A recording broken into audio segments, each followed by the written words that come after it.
My name's Linda, and if you told me a few years back that I'd be juggling a baby, a remote editing job, and a crumbling marriage, I'd have laughed in your face. But here I am, 33 and barely keeping my head above water. It all started when I was assigned to edit a book by Alex Chambers, a writer who was the talk of the town back then. I remember our first call. His voice, deep and a bit rough, came through the line, "Linda, Alex Chambers. Got your notes? Let's talk shop." I was professional, of course. "Sure, Alex. Chapter 3, the pacing feels off. And the character of John, he needs more depth." There was a pause, then a chuckle. "Straight to the point, huh? I like that." That was our routine. Long calls, discussing his book, characters coming alive between us. Then one day, he threw me a curveball. "Your voice, Linda, I don't know, calming. Fancy meeting over coffee? Talk about the book face to face?" I was taken aback, but curious. Sure, why not? So we met, and things clicked in a way I didn't expect. Fast forward through a whirlwind romance, and I found myself married to Alex Chambers, with a little girl, Lily, to complete the picture. Life was a dream, at first. Alex was charming, attentive. But when Lily came, and I switched to working from home, things started to shift. It started small. Alex, usually brimming with ideas, hit a dry spell. One night, as I was putting Lily to bed, I heard him cursing at his laptop. "Nothing. Not a damn word comes to mind," he shouted. I peeked into his office. "Hey, what's wrong?" He spun around, his face a mix of frustration and despair. "This book, Linda. It's like pulling teeth. I can't get the words out." Without thinking, I sat down next to him. "Let me take a look." That night, I ended up rewriting half of chapter 4. Alex read it, his eyes widening. This is good, Linda. Really good." A spark of pride flickered in me. But it was soon overshadowed by a new routine. I found myself spending nights at the desk, transforming Alex's jumbled thoughts into coherent chapters. He'd hover over my shoulder, nodding and occasionally mumbling, "Yeah, that's good." One evening, as I wrapped up a chapter, Alex leaned in and kissed my forehead. "Couldn't do this without you, babe." I smiled, but it didn't reach my eyes. I was tired, worn out from balancing my work, Lily, and now, Alex's book. I felt like I was losing myself in the process. As weeks turned into months, my role as the secret backbone of Alex's writing solidified. I was the one breathing life into his characters, crafting the twists and turns of his plots. But outside our home office, I was just Linda, Alex's wife. One day, as I was tidying up the living room, Alex walked in, phone in hand. "Hey, Linda, my publisher loved the latest chapter. They think it's some of my best work." I forced a smile. "That's great, Alex." He didn't notice the strain in my voice. "Yeah." I told them I've been working hard on it. I bit back a sharp retort. Working hard? It was my words, my nights spent agonizing over every sentence. As Alex's book neared completion, my resentment grew. I was the muse he never acknowledged, the ghost in his success story. I remember confronting him about it one night. "Alex, don't you think I deserve some credit? I've practically written half the book." He looked up, surprised. "What? Linda, come on. It's my name on the cover. That's how it works." I stared at him, disbelief and anger swirling inside me. "So, my work, my words, they mean nothing?" Alex sighed, running a hand through his hair. "You're helping me, Linda. That's what partners do. But it's my book, my career." I walked out of the room, my heart heavy. It was clear to me then. In Alex's story, I was just a footnote, a nameless contributor. And that hurt more than I could say. The night the book was published, I held a copy in my hands. Flipping through the pages, my words stared back at me, hiding behind Alex's name. There was no mention of me in the acknowledgements, not even a subtle hint. I confronted Alex about it, my voice trembling with suppressed emotion. You didn't even mention me. Not once. He shrugged, oblivious to my hurt. It's just how it is, Linda. I'm the writer, you're the editor. We each have our roles. That was the moment I realized how invisible I'd become in Alex's world. It was a bitter pill to swallow, a harsh truth I had to face. My life turned into a pressure cooker about to blow. Juggling work, Lily, the house, and Alex's demands had me stretched thinner than a dollar store rubber band. One typical Tuesday, I was knee-deep in laundry when Alex barged in, his face buried in his phone. Linda, where's my blue shirt? The one I wore at last week's reading? I pointed to the ironing board without looking up. It's right there, Alex. Ironed it this morning. He grabbed the shirt and mumbled a half-hearted, thanks, already distracted by another text. I shook my head, feeling like part of the furniture. That night, after putting Lily to bed, I sat down to edit a manuscript for work. My eyes were heavy, my brain fried. Alex strolled in, a sheaf of papers in his hand. Hey, can you look at these? I need your magic touch. I glanced at the clock. It was already past 10. Alex, it's late, and I've got a pile of editing for work. He frowned, his voice rising. But this is important, Linda. My publisher's waiting. I sighed, taking the papers. Fine, but this is the last time, Alex. I can't keep doing this. He scoffed. What's the big deal? You're just sitting at home all day. I snapped. Just sitting at home? Really, Alex? Between Lily, the house, and your never-ending book needs, I barely have time to breathe. Alex rolled his eyes. Dramatic much? I'm the one with the real job here.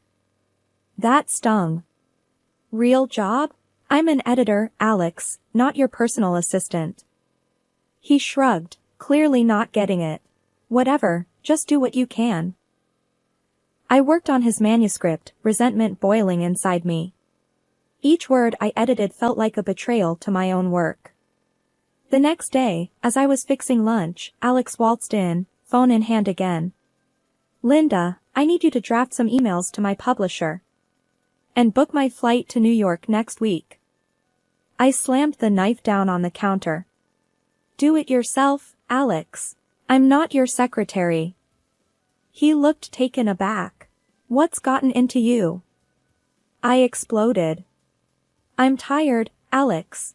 Tired of being your invisible helper, tired of putting my life on hold. He tried to interrupt, but I plowed on. No, let me finish. I'm also a person, with dreams and a career. But you just take and never give a damn. Alex's face hardened. Fine, do what you want. I don't need your help. I watched him storm out, feeling a mix of relief and dread. But as I stood in the silent kitchen, I couldn't shake the feeling that things were about to get a lot harder. The day I uncovered Alex's infidelity felt like any other, until I stumbled upon something that turned my world upside down. I was sorting through our joint bank statements when I noticed a peculiar charge. Alex had booked a hotel room, supposedly for a fan meetup. But it wasn't a single room like usual, this time, it was a double. My heart pounded as I stared at the screen. A double room? Why would he need that? The question echoed in my mind, but deep down, I feared I already knew the answer. I decided to confront him when he got back. He walked through the door that evening, looking weary but satisfied. Hey, Linda, back from the event. It was great, he said, trying to kiss me. I dodged his kiss and held up the bank statement. Why'd you book a double room, Alex? He glanced at the statement, his face momentarily blank. Oh, that? Must be a mistake. I booked a single, like always. I wanted to believe him, but the doubt had already seated itself. A mistake, huh? Okay. Later that night, after Alex came home drunk, he crashed into bed, leaving his phone carelessly on the nightstand. A voice inside me whispered to check it. I hesitated, but curiosity and suspicion won. Picking up his phone, I felt like a detective in a bad movie, but what I found was no fiction. His messages were a maze of lies and deceit. There it was, a string of texts with someone named Julia. They weren't just friendly, they were intimate, full of plans and secrets. I scrolled through their conversations, each message a stab to my heart. Alex's words about me were the worst, calling me a fool, saying he only kept me around as a servant. Tears blurred my vision, but I kept going, screenshotting everything. Then I found the photos, Alex and Julia, together in ways that left no room for doubt. It was like watching a car crash in slow motion, horrifying, but impossible to look away. I transferred all the evidence to my laptop, a heavy knot forming in my stomach. This was more than a hunch now, it was cold, hard proof of his betrayal. The next day, I acted like everything was normal. Alex, clueless and hungover, didn't suspect a thing. "Morning, Linda. What's for breakfast?" he asked, rubbing his eyes. "Just cereal," I replied, my voice steady despite the storm inside. As he sat eating, oblivious, I studied him. This was the man I married, the father of my child, living a double life right under my nose. Anger and hurt welled up inside me, but I pushed them down. I needed to be smart, to plan my next move carefully. That day, as I went about my chores and work, part of me was elsewhere, plotting, planning. Alex's betrayal had shattered something fundamental between us. But I wasn't going to let him see me break. Not yet. I had to be strategic, to hit him where it hurt most. And for that, I needed to keep my discovery a secret, for now. It was a regular evening, Alex was lounging in his chair, absorbed in his laptop. Lily had just fallen asleep, and the house was quiet. The perfect setting for a confrontation. I approached him hesitantly. "Alex, can we talk? It's important." He barely glanced up. "Sure, what's up?" I took a deep breath, my phone recording in my pocket. "I'm burned out, Alex. Writing your books, managing the house, taking care of Lily. I can't do it anymore." His fingers stopped typing. He looked up, his eyes narrowing. "What do you mean you can't do it? You know how important this is to me." I persisted, my voice steady despite the churning in my stomach. "It's too much. I have my own work, and Lily needs more of my time. I can't write your books for you anymore." Alex's face reddened. "You can't just quit, Linda. My career depends on those books. You're supposed to support me, not bail out." I tried to sound as reasonable as possible. "Support goes both ways, Alex. I need your understanding now." He scoffed. "Understanding? I've given you a comfortable life, a home, and this is how you repay me? By backing out when I need you the most." His words stung, but I needed him to admit the full extent of my role. "I've been doing more than backing you up, Alex. I've been writing your books, and it's taking a toll on me." He stood up abruptly, his chair scraping against the floor. "You're just the editor, Linda. Let's not overstate your role here."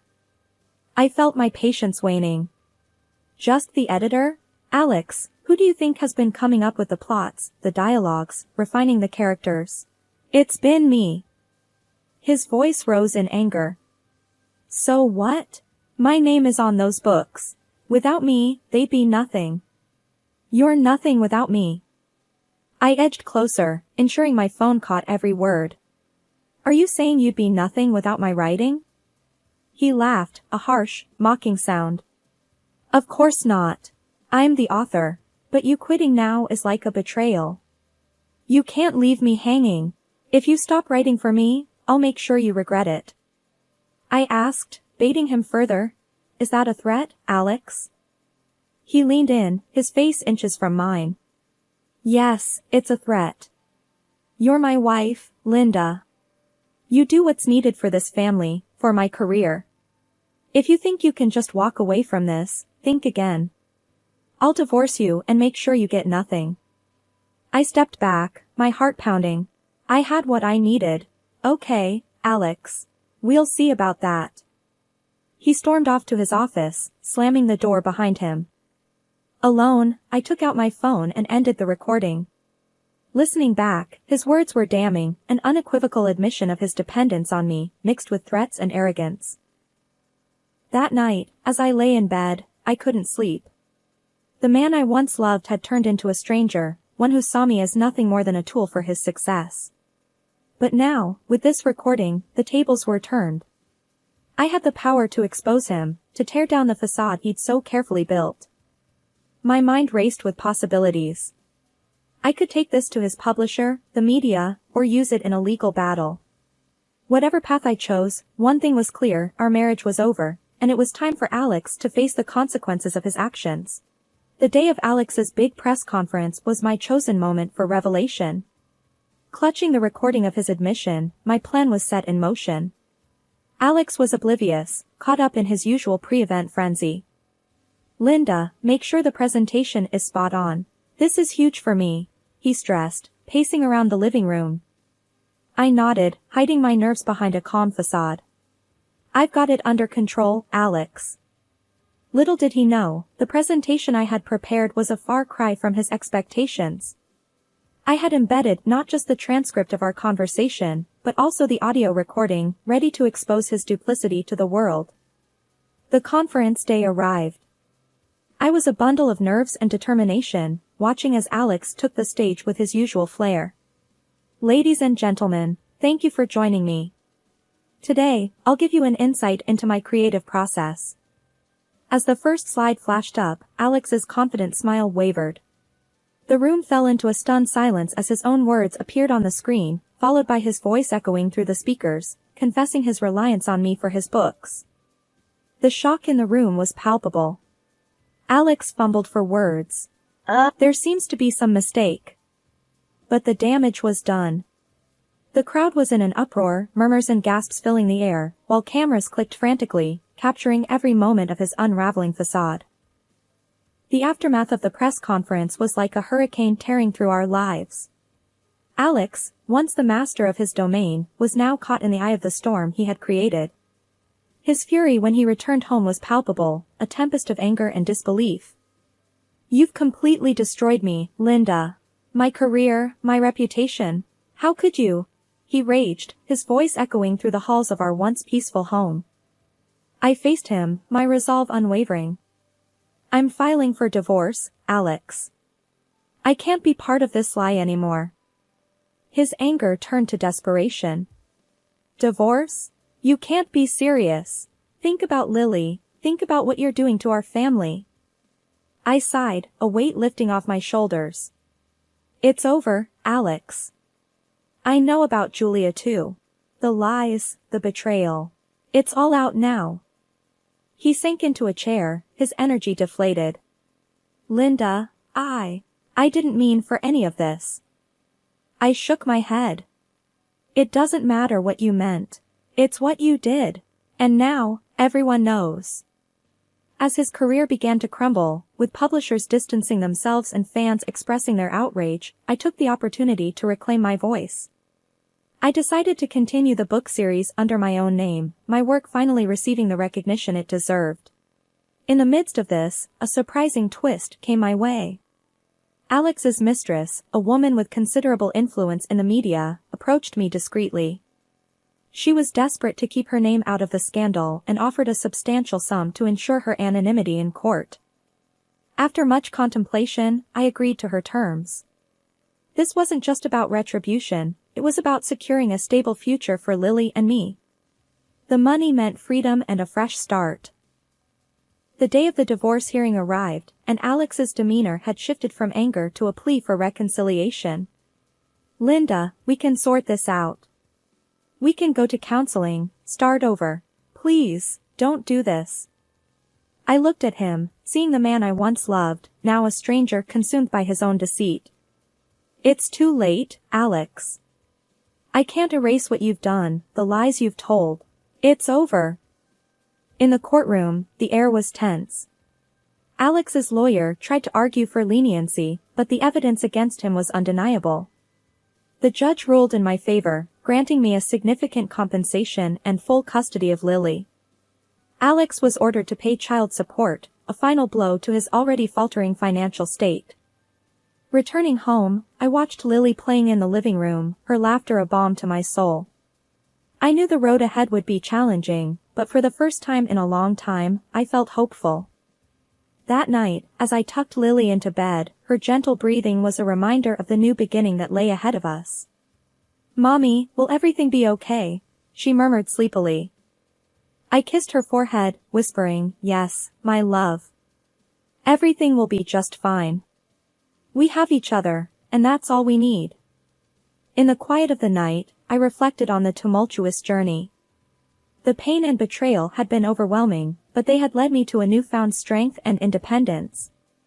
It was the end of a painful chapter, but the start of something new, a future where I was the author of my own story, free to write the next chapters as I saw fit. In the wake of our divorce, life settled into a new rhythm. I focused on raising Lily and my burgeoning writing career, now rightfully acknowledged under my name. Alex's presence in our lives dwindled, his visits with Lily becoming infrequent and strained.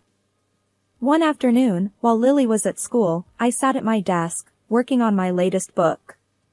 The phone rang, breaking the silence. It was Alex, his voice barely a whisper. "Linda, I've messed up," he said, a tremor in his voice. "What happened, Alex?" I asked, my tone guarded. He sighed heavily. "I published a book about my affair. I was desperate, Linda. I thought it might save my career. But I named Julia in it." I was stunned. "You named her? After everything?" He was quiet for a moment. "Yeah, and now she's suing me. She won the case. I have to pay her $1 million, Linda. I'm ruined." I shook my head, disbelief and a twinge of pity mingling inside me. "Alex, why would you do that? You knew the consequences." "I don't know, Linda. I don't know what I thought." I ended the call, feeling a mix of emotions. It was a stark reminder of how far Alex had fallen, a victim of his own hubris and poor choices. Weeks passed, and the news of Alex's latest fiasco spread. His already tarnished reputation took another hit. Meanwhile, my own career flourished. My books, once hidden behind Alex's name, were now celebrated for their authentic voice and compelling storytelling. One day, as I picked Lily up from school, her teacher, Ms. Adams, approached me. "Linda, I just wanted to say, I've been reading your books. They're incredible. You're so talented." I smiled, a sense of pride swelling in my chest. "Thank you, Ms. Adams. That means a lot." As Lily and I walked home, hand in hand, she looked up at me with her bright, curious eyes. "Mommy, are you happy now?" I squeezed her hand gently. "Yes, Lily, I am. Very happy." It was true. Despite the tumultuous journey, I had found my voice, my independence. I was no longer overshadowed by Alex's deceit. That evening, as I tucked Lily into bed, her soft voice broke the silence. "Mommy, will Daddy be okay?" I paused, choosing my words carefully. "Daddy made some mistakes, sweetheart. But he'll learn from them, hopefully." She nodded, her eyes slowly closing. "I love you, Mommy." "I love you too, Lily. More than anything." As I turned off the light, I realized that this was not just the end of a painful chapter, but the beginning of a new one. A chapter filled with hope, strength, and the unwavering love between a mother and her daughter. In the quiet of the night, I reflected on the journey. Karma had played its hand, and in its wake, left a path for new beginnings. I had emerged stronger, wiser, and more determined. My story, once hidden behind the shadow of another, was now mine to write, and I embraced it with open arms.